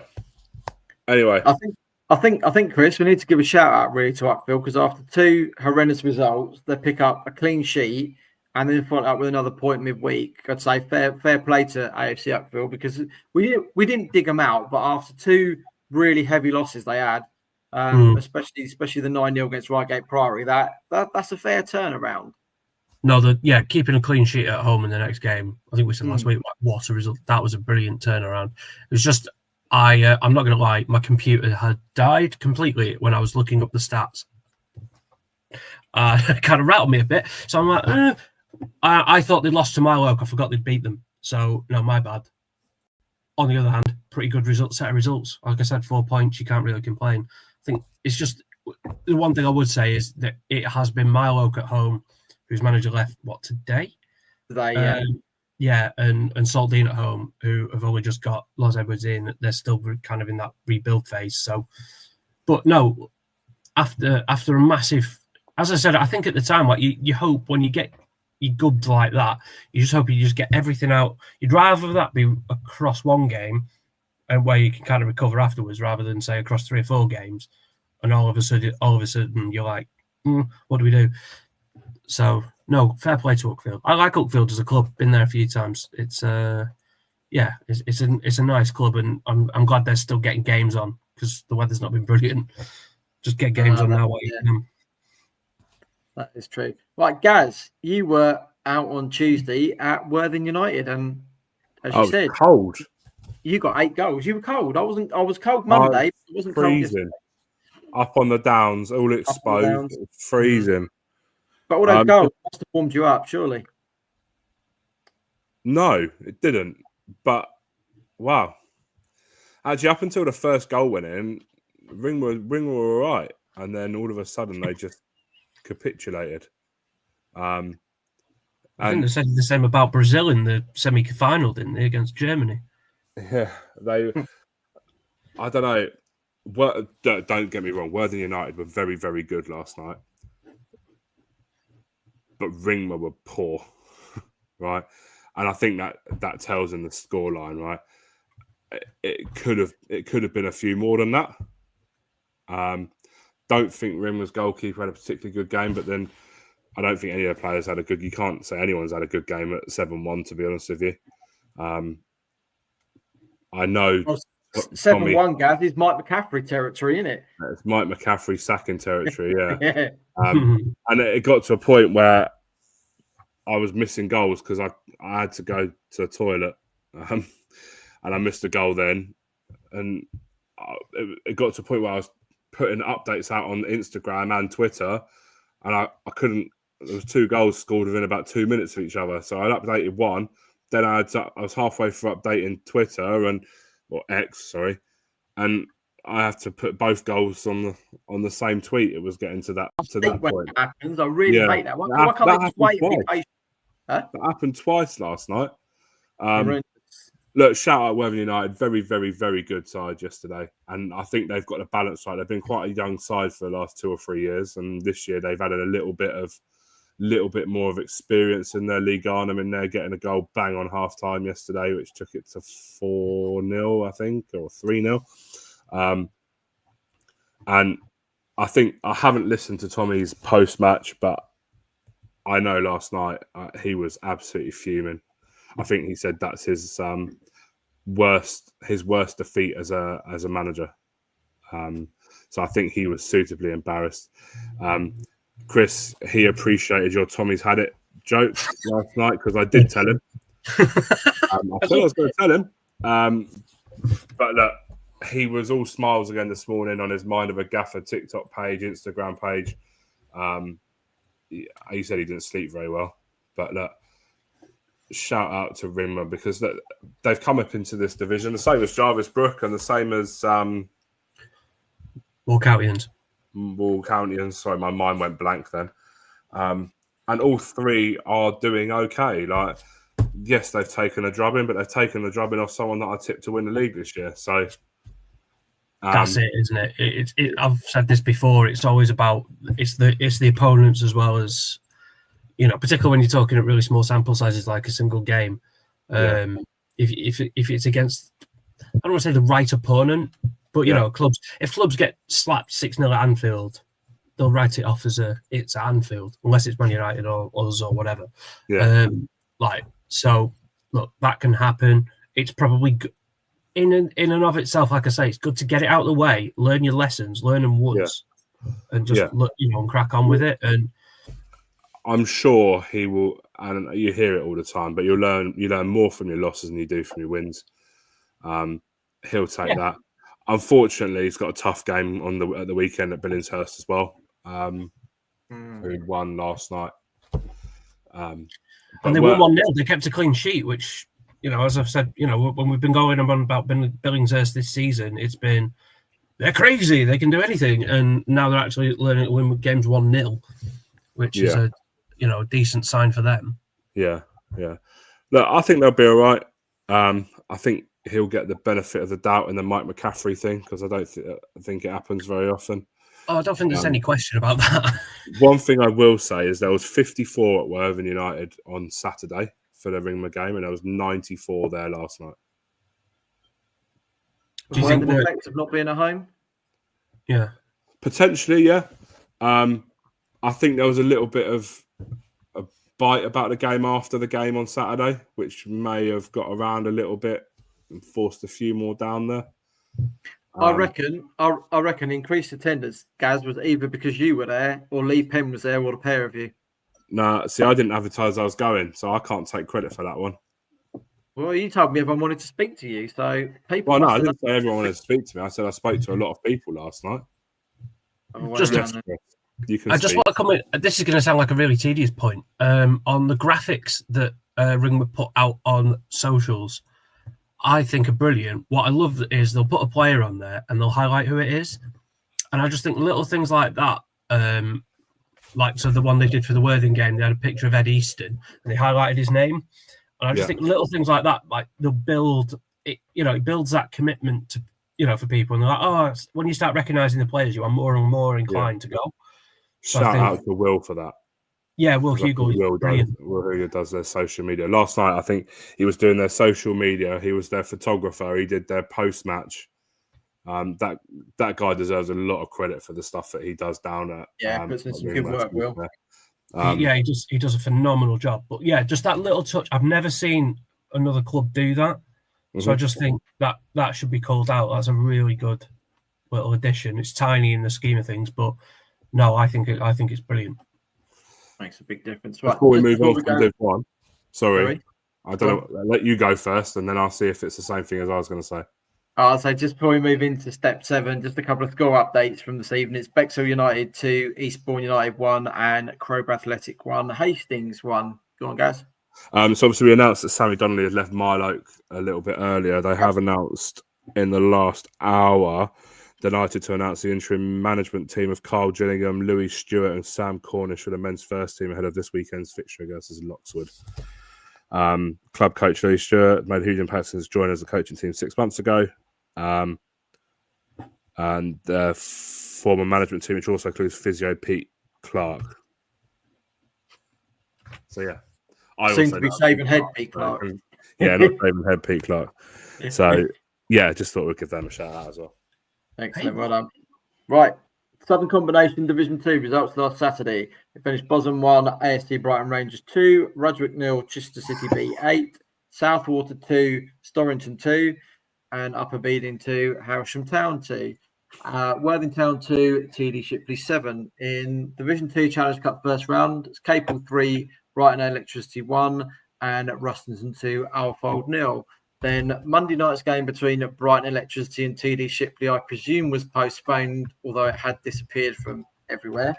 On Tuesday, Alfold beat Capel by 2-1. In the Division 2 Challenge Cup first round, it finished Storrington 1, Ferring 3. Same score between AFC Brighton Rangers and Bosom. And Worthing Town 0, Hailsham 5. This coming weekend in the Sussex Intermediate Cup first round, it's Sovereign Saints against Chichester City B with a 2 p.m. kickoff, and Westfield hosting ASC Brighton Rangers. In Division 2, Bosom against Capel, Ferring against Alfold, Rudgwick against Hailsham Town, Storrington versus Rustington, and Worthing Town against Southwater. Then in the Division 2 Cup first round, it's Upper Beeding versus TD Shipley with a 3:40 p.m. kickoff. There we go. Right, into 3:40. So baseball time tells me. I'm assuming that either the reserves must be at home kicking off at like 1:30 or something like that. I've no idea. I think Southern Rail have organised that game. That's really hard one, but might kick off at 4 then.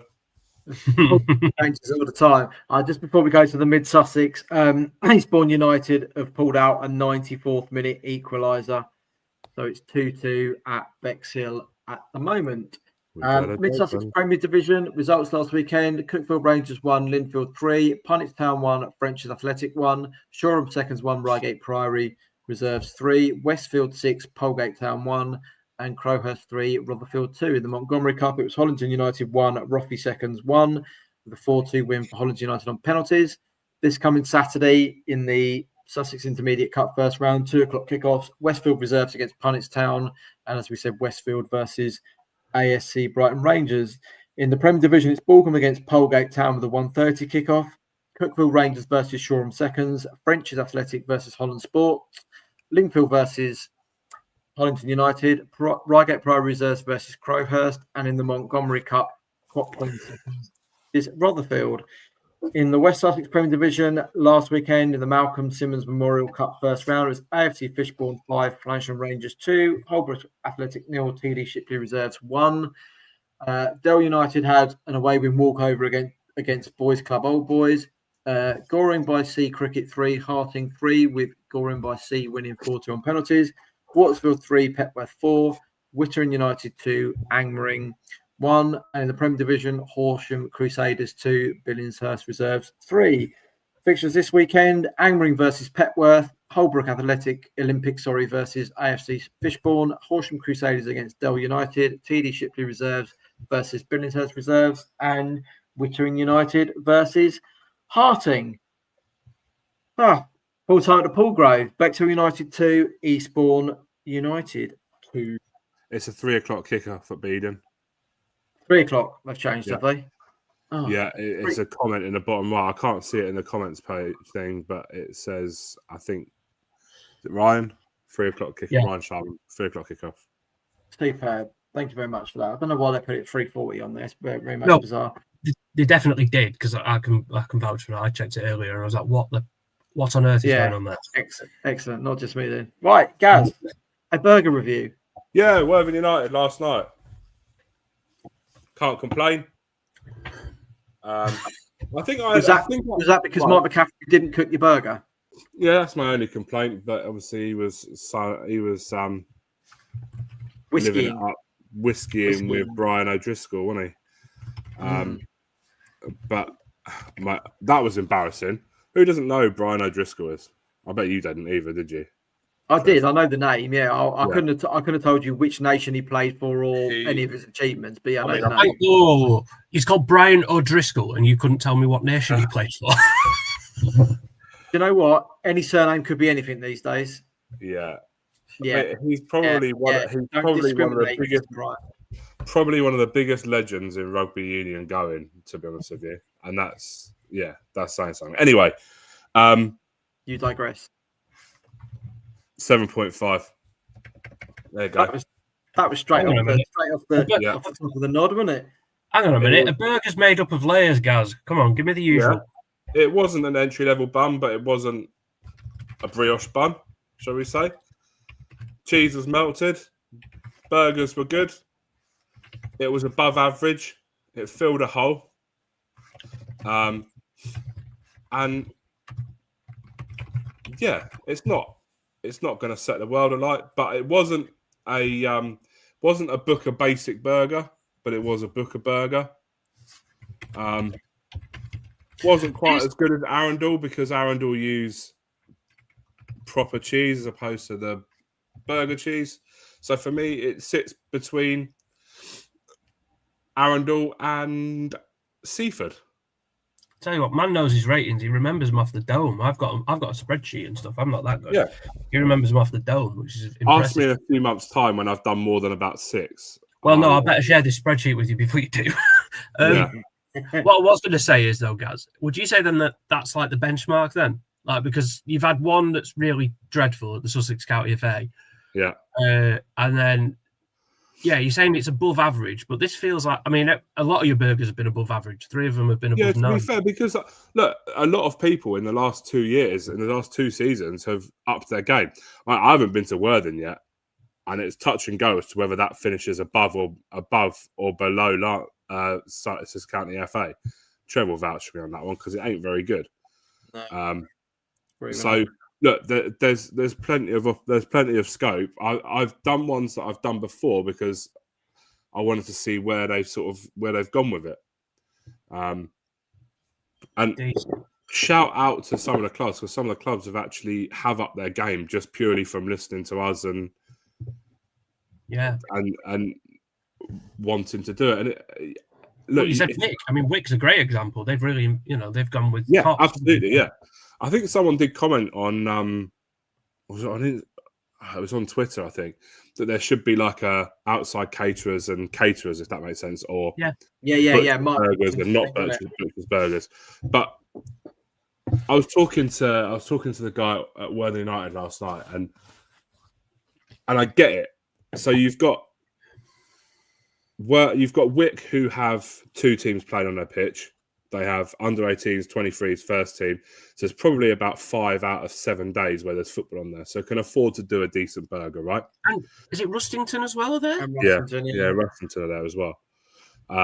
So they can do a decent burger, knowing that it's probably not going to go out of date or anything like that. They can buy a decent burger. Stenning, again, it's a community club. There's people on that pitch, maybe 6 out of 7 days there. They can get the burgers in fresh from the butchers and know that realistically they're not going to have they're not going to go out of date. Similar to Ringmer, they've got all those teams. They can do that with their burgers. You got someone like Worthing United, maybe Arundel, Seaford especially, who probably have to rely on the Booker burgers. And this is why I will never sort of mark it down. If you've got a decent burger and it's a frozen burger, it doesn't make any difference, right? If you've got to rely on that frozen product, because you're not going to serve 48 burgers in one day, which is what they come in, right?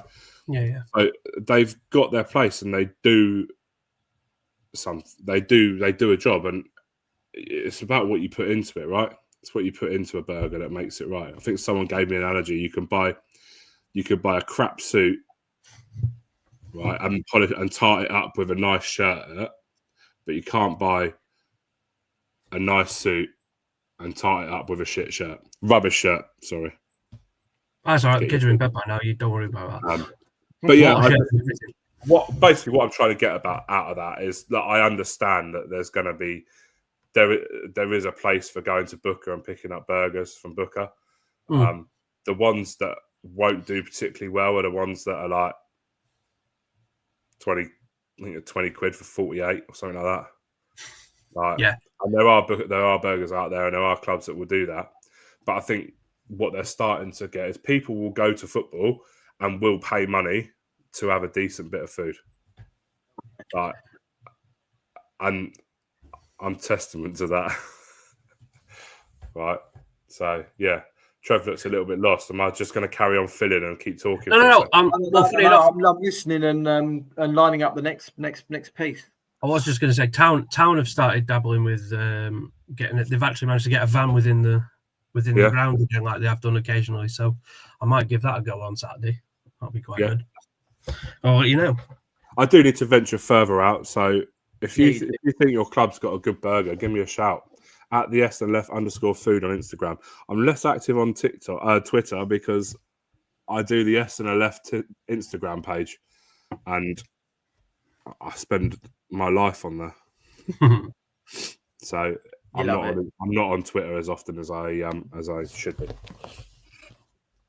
Indeed not. Right. Team of the week, sponsored by Singers Roofing. Third winners this week, and we didn't have too many standouts, did we, Gaz?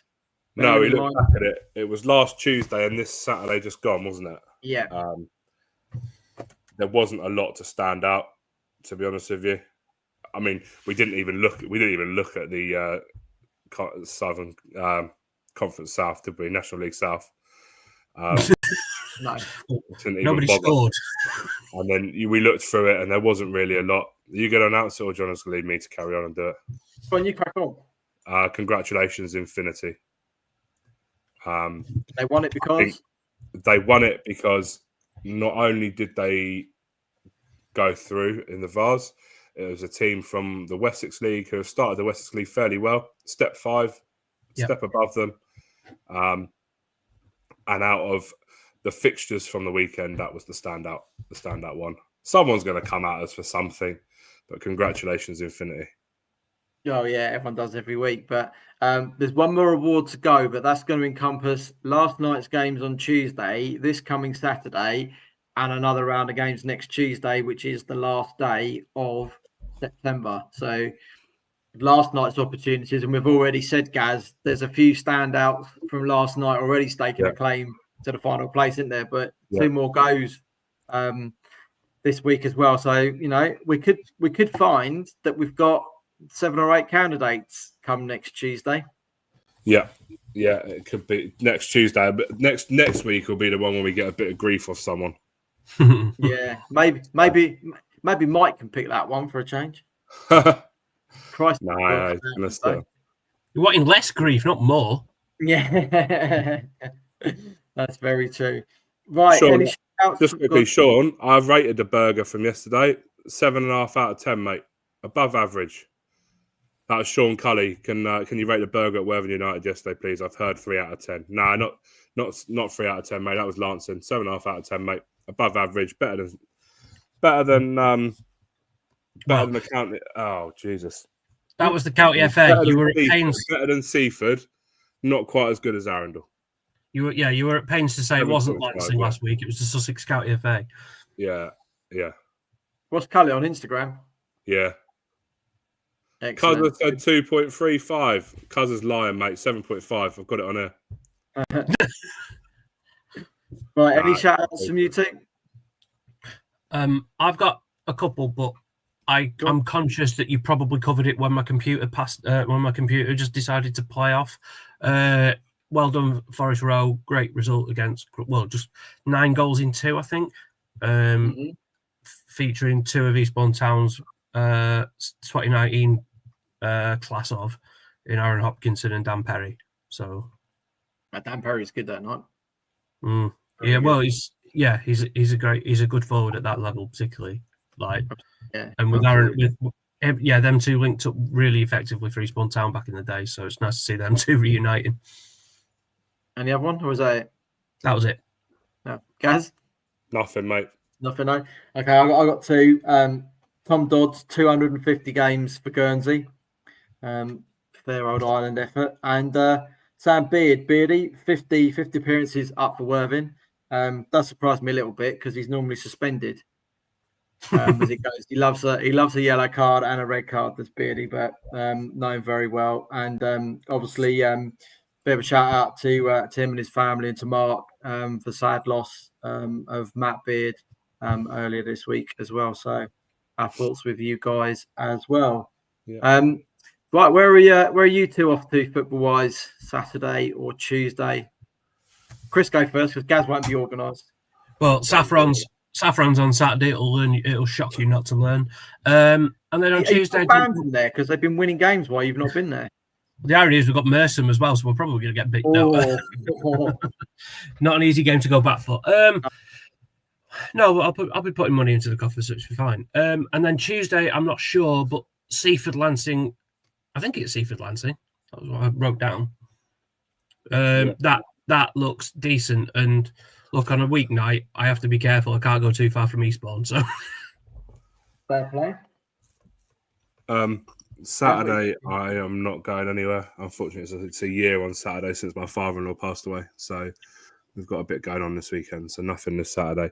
And then Tuesday, it might be Stenning versus Guernsey because I think I've potentially got a work thing up in London. So it depends what time if we go and what time we get back from London. So okay. But I'm not sure. Maybe Broadbridge Heath East Grinstead, to be fair. That one sticks out as well. That's only Velocity Cup, though. It's the only thing that kind of puts me off a little bit. I haven't been to the Theatre of Trees yet either. And they're at home. No, I haven't planned Tuesday. I just need to obviously this weekend and then I can plan. You can indeed. Where am I going? Either Saturday I'm going Cray Valley Tunbridge, I think, in the FA Cup. Be a little bit of needle in that one. Potentially. I may go somewhere else. Tuesday night, I haven't got a frigging clue, but something in amongst all my bits of paper did stick out. I can't think where it was. I don't know, you'll find me somewhere Tuesday. I might even actually, because I haven't done it yet this year, I might actually stick a poll up on Twitter and everyone else can decide where I go. I think be the way forward as it goes. Right, that is nearly it for us. Almost another long show for you people to listen to the podcast on a Thursday. So fair play to you, those of you that do still download it. Over 1,100 of you have been watching this evening. Are you really sure there ain't anything else to do on a Wednesday evening than listen to us not rattling on about Sussex football? Honestly, though, we really do appreciate the support every week. It is mental, really. We're a tiny little podcast covering one county or two counties if you count East and West of Sussex. But thank you very much. I would like to say to those guys that have got nominations for the Football Content Awards this year, good luck to all of you. There's some really good people in there. And I know a few of you are listening and watching along this evening. Who didn't nominate us? Come on. I will probably say it's a year too early for us. And I think next year, I would. We've got a reputation to uphold, though, Trev. Hey, we have. Yeah, we are Silver Award winners, you and I, but in a previous life. But yeah, a year too early. But thank you for everybody that watches. Thank you for everyone that downloads, gets involved on Twitter, on Instagram. and everywhere else that we do. Mike is having a step back from the Dugout Diaries now for a little while he concentrates on the app. Has been delayed this week, which he apologises for. He's still waiting for the certification to come through so that obviously when you guys get onto it, anything you add into there data-wise or anything doesn't disappear into his back pocket for him to sell across the dark web. So fingers crossed he's got that by the end of the week, and that will be out. But we'll communicate that across our socials anyway when it is ready to go. And I know a few of you are very keen to get it downloaded and using. I certainly am, because I think it's going to be an absolute winner and game changer. We actually haven't even had a sneak peek of it either, have we? No, we haven't. We haven't at all. And obviously, while he's loading it up in Ireland as well. Yeah, Brian O'Driscoll's probably seen it. Yeah, yeah. He's got no clue what the hell it's supposed to do. He did have a very nice looking pint of Guinness on the table tonight. I'm a bit jealous, to be honest with you. Yeah. Lovely. I still love some more match reports, by the way. I managed to get one from John Clark at Littlehampton from last night's game, which actually saves me doing one. And obviously I'm getting some great stuff from Jeff Morris at Bexhill as well. But anything anybody wants to send us, as I've said, 50 words, 100 words, 150, I can turn it into much longer. It's so easy to do. And if you can get an image with it as well, pushes your club out further into the wider hemisphere, especially with over 1,100 of you watching this evening. You know the interest is there. You know the people are there. Chris? I just had a thought, something I said to you guys before, but for those of you who are interested, now most clubs have actually played a critical mass of fixtures. I can start doing the preview and the review of the weekend on the old Twitter. So maybe I'll branch out to Instagram one day. Maybe. I'm feeling wild. Don't. It's a slog. But to be fair, like Gaz, I think Instagram will do Chris better because his is visual. Yeah. I think really well on there. And also, I have to remember everybody's bloody Twitter handles, which I've managed to do for 2 leagues, but now I'm branching out. It's going to be harder. So, but yeah, keep your eyes peeled for that. So if you want to get in touch with us, especially send us a match report, send them to Trevor at the SNLF.co.uk.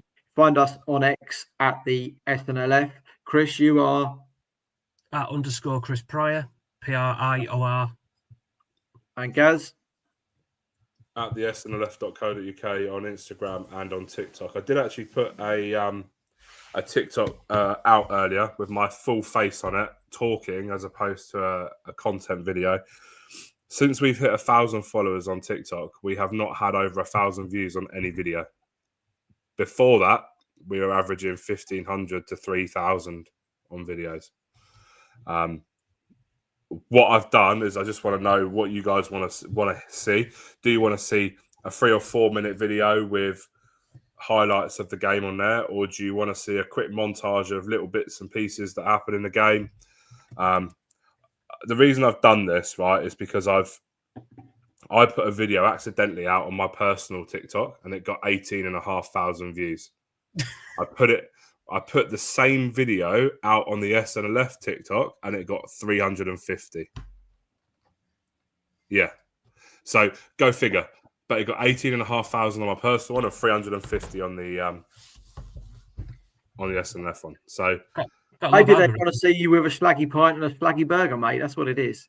I don't have slaggy pints at the football, but I do have some very good food. A shot of apple salad. Unless I go to the county FA, and then it's you got the county FA, yeah. Right, that's it for us this evening. Thank you very much for watching along on Wednesday. Thank you very much for downloading and listening on Thursday, and we'll be back again next week with another episode. Cheers, everyone. Get well soon, Billy. Yeah, agree. See you later, guys.